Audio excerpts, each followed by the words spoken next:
for story time with Gigi and Guidi. We are doing our story outside today because it was beautiful, and our story is an outside story. Today it's about flowers and beauty. You're gonna love this story. Okay? Are you ready, Guidi? We've been outside most of the day. Okay. You sit here and I'm gonna read the story. Miss Rumphius. Story and pictures by Barbara Cooney. Miss Rumphius. Did you see Miss Rumphius? Did you see her near the flowers? I'm going to show you all the pictures because they're so beautiful, the flowers. Miss Rumphius.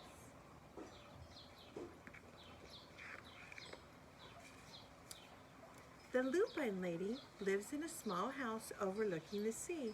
In between the rocks around her house grow blue and purple and rose-colored flowers. The lupine lady is little and old, but she has not always been that way. I know. She is my great aunt, and she told me so. Once upon a time, she was a little girl named Alice, who lived in a city by the sea. From the front stoop, she could see the wharves and the bristling masts of tall ships. Many years ago, her grandfather had come to America on a large sailing ship. And this is a picture of where she lives. And now let me show you the town. And this is Alice when she was little.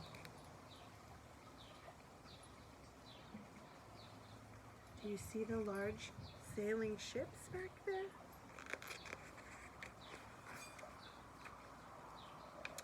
Now he worked in the shop at the bottom of the house, making figureheads for the prows of ships and carving Indians out of wood to put in front of cigar stores. For Alex's grandfather was an artist. He painted pictures too of sailing ships and places across the sea. When he was very busy, Alice helped him put in the skies. There's where he works now. And look, do you see Alice painting the skies? How beautiful, huh? She's an artist.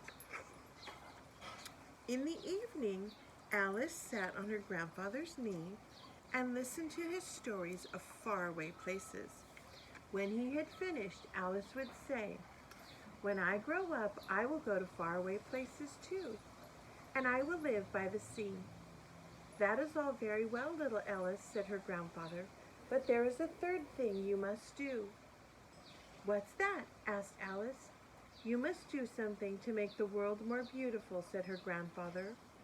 "All right," said Alice, but she did not know what that could be. In the meantime, Alice got up and washed her face and ate porridge for breakfast. She went to school and came home and did her homework, and pretty soon she was grown up. Then my great Aunt Alice set out to do the 3 things she had told her grandfather she was going to do. She left home and went to live in another city, far from the sea and salt air. There she worked in a library, dusting the books and keeping them from getting mixed up and helping people find the ones they wanted.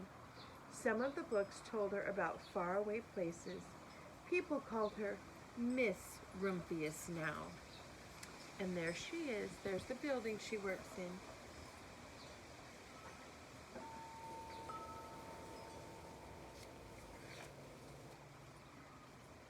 Sometimes she went to the conservatory in the middle of the park.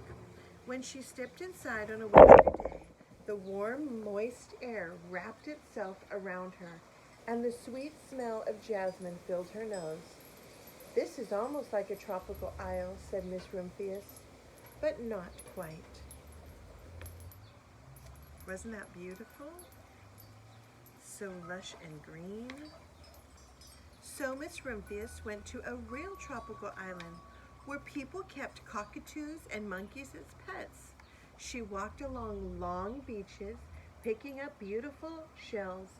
One day she met the Bapat Raja of a king of a fishing village. "You must be tired," he said. "Come to my house and rest." So Miss Rumphius went in and met the Maharaja's wife. the Maharaja himself fetched a green coconut and cut a slice off the top so that Miss Rumphius could drink the coconut water inside. Before she left, the Maharaja gave her a mother-of-pearl shell on which he had painted a bird of paradise and the words, "You will always remain in my heart." "You will always remain in mine too," said Miss Rumphius. That was beautiful, huh? What a treasure.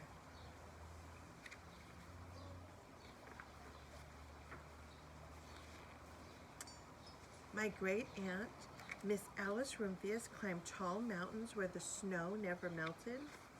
She went through jungles and across deserts. She saw lions playing and kangaroos jumping, and everywhere she made friends she would never forget. Finally, she came to the land of lotus eaters, and there, getting off a camel, she hurt her back. "What a foolish thing to do," said Miss Rumphius. "Well, I have certainly seen faraway places. Maybe it is time to find my place by the sea." It was, and she did. She lived a life full of adventure, didn't she? That was one of the things she said she was going to do. From the porch of her new house, Miss Rumphius watched the sun come up. She watched it cross the heavens and sparkle on the water, and she saw it set glory in the evening. She started a little garden among the rocks that surrounded her house, and she planted a few flower seeds in the stony ground. Miss Rumphius was almost perfectly happy. "But there is still one more thing I have to do," she said. "I have to do something to make the world more beautiful." "But what?" she said. "The world is already pretty nice," she thought, as she looked out over the ocean. But she made that promise, that she would do something to make the world more beautiful. So you be thinking of something too. The next spring, Miss Rumphius was not feeling very well. Her back was bothering her again, and she had to stay in bed most of the time. The flowers she had planted in the summer had come up and bloomed in spite of the stony ground. She could see them from her bedroom window, blue and purple and rose-colored. "Lupins," said Miss Rumphius with satisfaction. "I've always loved lupins the best. I wish I could plant more seeds this summer so that I will still have more flowers next year." But she was not able to, and winter came.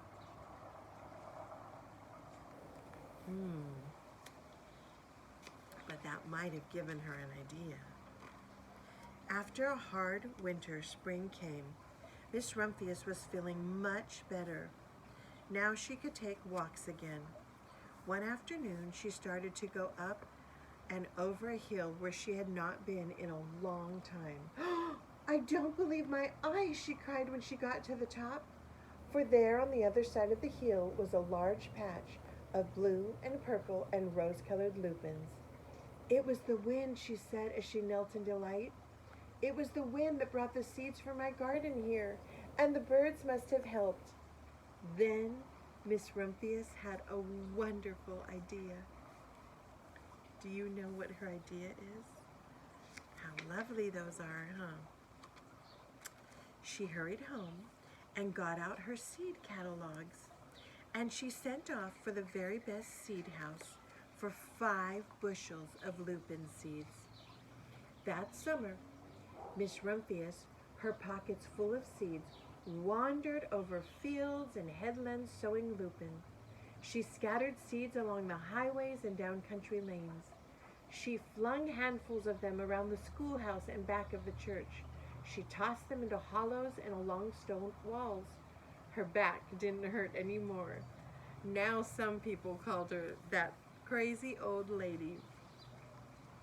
Do you see? She's just walking and she's scattering seeds wherever she goes. I wonder why. The next spring, there were lupins everywhere. Fields and hillsides were covered with blue and purple and rose-colored flowers. They bloomed along the highways and down the lanes. Bright patches lay around the schoolhouse and the back of the church. Down in the hollows and along the stone walls grew the beautiful flowers. Miss Rumphius had done the third, the most difficult thing of all. Isn't that gorgeous? I'll give you a close-up. Do you know what the third thing is that she did? She made the world a beautiful place.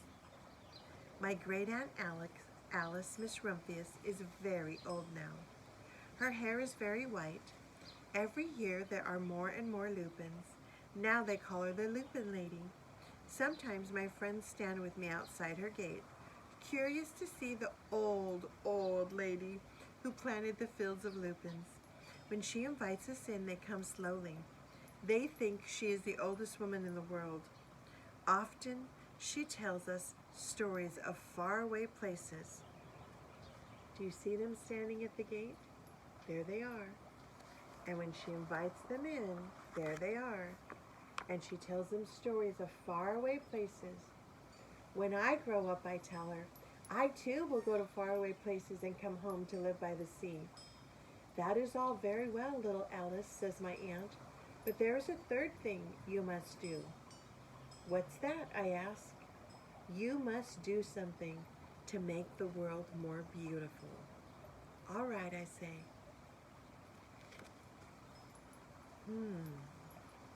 Isn't this a beautiful story? But I do not know yet what that can be. There they are, picking lupins. And here's little Alice. Do you see her? Right over here. But she doesn't know yet how she'll make the world a beautiful place. Wasn't this such a beautiful story? Miss Rumphius? So I would like to give you that challenge. Think of a way that you can make the world a more beautiful place. What can you do to make it be more beautiful to yourself and to other people? Think of that. Can you plant flowers? Can you draw pictures? Can you leave notes on the sidewalk? What is something you can do to make it more beautiful where you are, right where you are? Okay? We love you. We want you to have a good night's sleep and rest, and don't forget, wash your hands. Good night, little ones and big ones too.